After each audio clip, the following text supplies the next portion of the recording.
భారతీయులకు అత్యంత పవిత్రమైన పర్వదినం విజయదశమి. మానవుని విజయ పరంపరలకు సంకేతం ఈ పర్వం.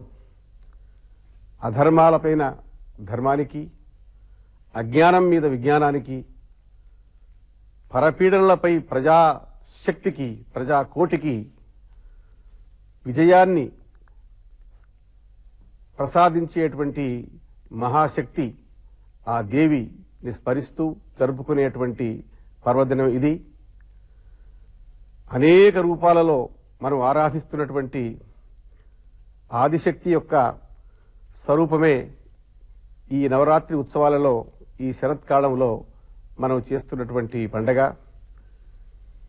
ఈ దేవి యొక్క నవరాత్రి ఉత్సవాల యొక్క ఫలితంగానే ఈ విజయదశమిని భావించి ఆ ఆదిశక్తికి ఆరాధనారూపకంగా రచించినటువంటి విజయహేళ ఇది.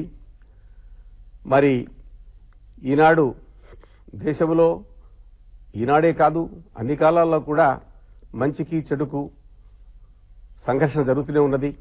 ఆ సంఘర్షణల్లో ఆదిశక్తి అయినటువంటి ఆ పరాశక్తి మంచి పక్షాన, ధర్మం పక్షాన నిలబడి మనకు విజయాన్ని చేకూరుస్తున్నటువంటిది.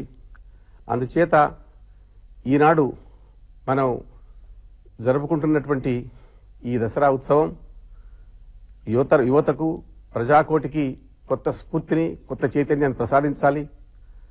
మనం చేపట్టినటువంటి ఆదర్శాలు, మనం సాధించవలసినటువంటి విలువలు మనకు అపజయం లేకుండా, విఘ్నం లేకుండా సమకూర్చడానికి ఈ విజయదశమి, ఈ ఆదిశక్తి మనకు తోడ్పడుతుందని ఆశిస్తున్నాను. అందుచేత నేను ఇందులో విజయదశమిని,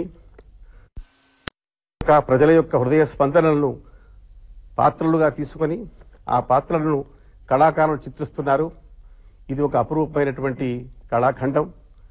మరి ఇది ప్రజలందరికీ ఒక కొత్త స్ఫూర్తిని, కొత్త ఉత్సాహాన్ని, కొత్త చైతన్యాన్ని కలిగిస్తుందని ఆశిస్తున్నాను. విజయవస్తు. ఈ విజయ సంగీత నృత్య హేళలో, ఈ మాలలో పరిమళలుగా రూపొందినటువంటి మీ అందరికి కూడా నేను ఈ పర్వదినాన శుభ సందర్భాన శుభాకాంక్షలు తెలియజేస్తున్నాను.